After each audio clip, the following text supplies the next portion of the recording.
Hola a todos, bienvenidos a Paredro, el podcast de libros, autores y demás actores del mundo literario. Mi nombre es Camilo Hoyos. Por si no lo saben, ya está comenzando a circular el más reciente libro del autor colombiano Tomás González, una colección de 18 cuentos titulada Vista del Abismo. Gracias a una alianza con Penguin Random House y agradeciéndole mucho a prensa, especialmente a Carol Zambrano, les traemos a ustedes, la audiencia de Paredro, uno de esos cuentos para darles un abrebocas, para antojarlos y para que sobre todo sepan que hay que ir a leer a Tomás González cuanto antes. Así que, sin mayores preámbulos, aquí comenzamos.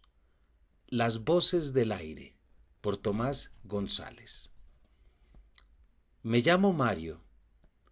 Con la idea de alejarme tanto como me sea posible de la especie humana, que desde hace ya miles de años viene completamente enloquecida y me resulta cada vez más desagradable, adapté un planchón como vivienda y paso mucho tiempo en los sitios selváticos e inhabitados de este enorme embalse.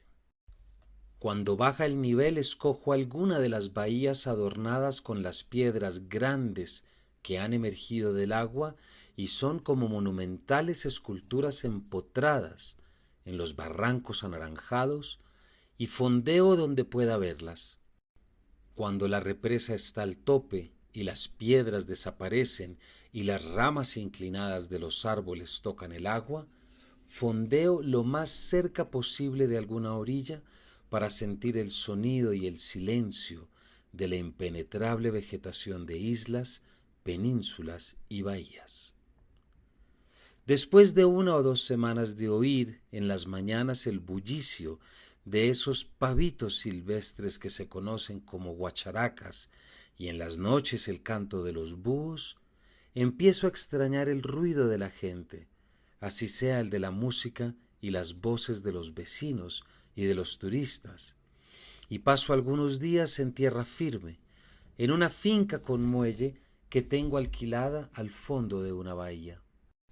La parte habitada de la represa, donde tengo la finca, ocupa solo una porción muy pequeña del embalse y es turística y muy bullosa. Planchones con fiestas de reggaetón, absurdas lanchas rápidas y fiestas en las casas hasta la madrugada. El resto del embalse es completamente solitario, salvo por las muy ocasionales lanchas de pescadores o por la gente que sale de la parte turística en sus motos acuáticas y no sabe cómo regresar. La bahía donde queda mi casa está ocupada por unas 10 fincas de recreo o de alquiler turístico, con casas sencillas, bonitas, bien construidas, algunas casi lujosas. Por un curioso fenómeno topográfico y acústico, y sobre todo por las ironías de la vida, como las 2 tazas del que no quiere caldo, este reencuentro periódico con la gente no solo es suficiente para mí, sino también demasiado. Las montañas que forman la bahía crean una especie de caja de resonancia, una concha acústica, y en mi casa se oyen fragmentos a veces muy claros de las conversaciones que se están dando en las otras. Por instantes es como estar en las salas de los vecinos o ellos en la mía. De haberlo sabido, no la habría alquilado. Es molesto recibir esos nítidos jirones de información que hacen que la realidad se haga todavía más ambigua y confusa. Podría devolver la casa y vivir del todo en la barcaza, pero todavía no estoy listo para separarme por completo de la tierra firme y de la gente. En lo que tiene que ver con los ingresos, todo estaría bien, pues soy traductor, textos médicos, y la traducción es una de las profesiones que más se han beneficiado con las nuevas comunicaciones. No he tenido problemas para trabajar en el planchón y gracias a eso y a mis otras actividades, cocinar, leer, oír música, ocuparme de la barcaza, cuando estoy en ella, tengo la suerte de gozar de días intensos y cortos. Hace un tiempo volví después de 2 semanas en el agua. Me habría podido quedar algunos días más, aún tenía mercado, pero estaba pendiente el cambio semestral del aceite del motor y con eso no se juega. Dependo por completo de esa máquina. El mantenimiento lo hace Fabio, que es mecánico y pescador. Cambia el aceite y el filtro y revisa las bujías, eso es todo en realidad, pues hace poco reemplacé el motor por uno nuevo y es probable que algo le falle o se desgaste todavía. Fabio tiene un kayak rojo de plástico al que recortó la cubierta y convirtió así en canoa. Vive con su mujer y sus hijos menores a media hora, remando fuerte en el ex kayak o a 10 minutos en su lancha de motor, que muy poco usa por el precio de la gasolina. Llegó entonces Fabio en la lancha, precisamente, a hacer lo del aceite y hablamos un rato de las fincas que estaban vendiendo, de las muchas casas de campo que estaban construyendo por todas partes y de lo caro que se había puesto el metro cuadrado. Es por el turismo, dijimos los dos. Entonces Fabio dijo de repente que Gerardo, un enfermo mental que hacía trabajos de jardinería en las fincas de la zona, me había agarrado ojeriza y andaba diciendo que me cuidara, que me diera por muerto, mejor dicho, que me les iba a tener que ver con él.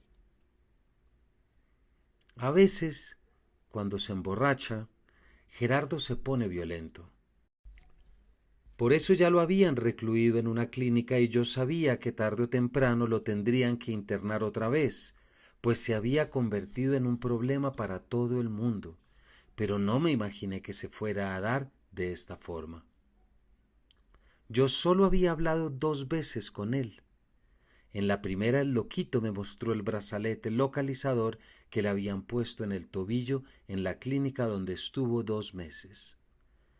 Larga una señal y ellos saben dónde estoy. En la última me pidió plata y no quise darle, pues era para comprar aguardiente. Ya estaba borracho. Rico hijueputa, para acabarlo a pedradas, pensó seguramente, pero no me insultó como hacía con muchos. Tal vez eso habría sido preferible. Me miró mal, eso fue todo, y se fue. El único indicio de que me había ganado un enemigo mortal fueron las pedradas imaginarias. Ante el comentario de Fabio sobre lo que Gerardo andaba diciendo me quedé callado. Es lo que hago cuando me sorprendo a mí mismo oyendo lo que nadie ha dicho o creyendo saber lo que los otros están pensando, como con el asunto de las piedras. Si los disparates son grandes, sé que eso está ocurriendo y los dejo pasar. De modo que no pregunté nada sobre las intenciones del loco Gerardo y Fabio no insistió con el asunto. Ya el hecho de que no lo hiciera tratándose de algo tan grave era prueba de que todo había sido solo cosa mía. Así y todo, me llamó la atención y me preocupó que coincidiera con lo que yo creí que el loco había pensado la vez que no quise darle plata para su borrachera. Fabio decidió entonces tocar un tema personal y la reunión se puso aún más difícil. Me contó que él, años atrás, cuando los paramilitares pararon una buseta, sacaron a los pasajeros y asesinaron a su hija mayor, de apenas 22 años, y a otros 3 jóvenes acusándolos de guerrilleros.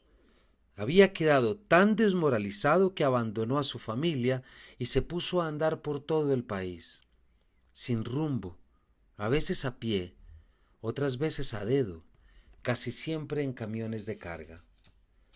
trabajó en las bananeras de Urabá, recogió algodón en el Tolima, raspó coca en el Guaviare, recolectó café en Risaralda. Le mandaba la plata a su familia. Regresó después de 2 años, con el dolor ya menguado, y se dedicó a la pesca y a trabajos ocasionales de mecánica. La culpa de todo, don Mario, la tienen ustedes los poderosos, dijo de pronto, y supe que otra vez estaba oyendo lo que nadie había dicho. Yo no soy de los poderosos, hombre Fabio, le dije de todas maneras, y él pareció desconcertado. Hablamos entonces, mirando los dos el agua verde transparente de la represa, sobre la pesca en los últimos días, tema en el que podíamos extendernos y la conversación se normalizó. También yo pesco con frecuencia en mi canoa, verde, larga, delgada, muy bonita, como de trampero canadiense. La arrastro con la barcaza. Las canoas son fluidas y el agua ayuda a disipar espejismos. El agua es agua y las neblinas son neblinas. Se toca tierra y todo se pone difícil. Se arrima uno apenas un poco a los seres humanos y empieza a enredarse todo. Temprano al día siguiente, mientras fumaba en la baranda y miraba a los jet skis levantar agua, oí 2 frases muy claras que venían de la parte alta de la bahía. Loco hijueputa, es muy capaz. No sé por qué Gerardo la agarró con él, si ese señor no se mete con nadie. No había manera de saber si las frases hacían parte de la misma conversación o de conversaciones que se estaban dando en distintas casas. Traté de olvidar el asunto, pero no fui capaz. Buscando claves me puse más bien a escuchar las conversaciones que traía el aire. A doña Clara un párroco la dejó sin casa. Dicen que es hijo de 2 hermanos. Para eso lo mejor es el ajax, querida. No hay que suponer nada. Cambiado el aceite, me quedé otros días pintando la cocina y arreglando una gotera del techo. Hice entonces un mercado grande y me fui para una zona neblinosa donde fondeo con frecuencia. Creo que ahora estoy pasando allí por lo menos la mitad de mi vida. La niebla empieza a bajar de la montaña en jirones sobre la represa a eso de las 3 de la tarde y se va adensando. Me acomodo en la terraza que hay en la proa en una silla de lona de las de acampar, con cerveza y cigarrillos, a participar de aquella fiesta de aniquilación. A las 6 es casi imposible verse los pies. Me gusta ese borrarse del mundo. Es como si al fin tocara piso. Y cuando la niebla se aclara y de golpe todo regresa, el borde de las cosas y el mismo espacio, el aire, son de una limpieza que hace ver el agua y las montañas al mismo tiempo nítidas e irreales. Había llevado comida para 15 días y me quedé 20. Los últimos 4 fueron de black peas frito, aquí lo llaman trucha, frijoles de lata y arroz al desayuno, almuerzo y comida. Tuve la idea de hablar con Fabio para ver si sería posible que me llevara al mercado en caso de que algún día decidiera quedarme del todo en el agua. La ropa me la lavaría su mujer, igual que hace ahora, y Fabio me la traería en la lancha. Cuando volví a la casa, supe que el loco Gerardo otra vez estaba internado. Había agarrado a machete a un señor en una cantina y el señor se murió en el hospital. También hirió a uno de los policías que lograron meterlo en una celda para que esperara allí, así fuera dando alaridos y aporreándose contra las paredes, a que vinieran por él los de la camisa de fuerza y las agujas hipodérmicas. Todo eso lo supe por Fabio. El resto de la información me la trajeron las caóticas voces de arriba. De buenas no haber estado aquí cuando vino el bobo. El bobo no es, malo es lo que es. Tarde o temprano va a volver. Al fin y al cabo, el hombre es de aquí. No, niña, si pone la papa al principio, se deshace. Hijo de 2 hermanos. Creían que poniéndole una tobillera. El ataque a machete fue ya entrada la noche. En la tarde había estado por mi casa, les preguntó por mí a los vecinos y les dijo que yo le debía una plata. A nadie le pareció raro. A Gerardo mucha gente le debía una plata, cosa que se había prestado a problemas. Su insistencia en estas deudas inexistentes le había valido algunas palizas en las que también él lograba a veces dar un buen par de buenos golpes antes de quedar medio inconsciente en el piso.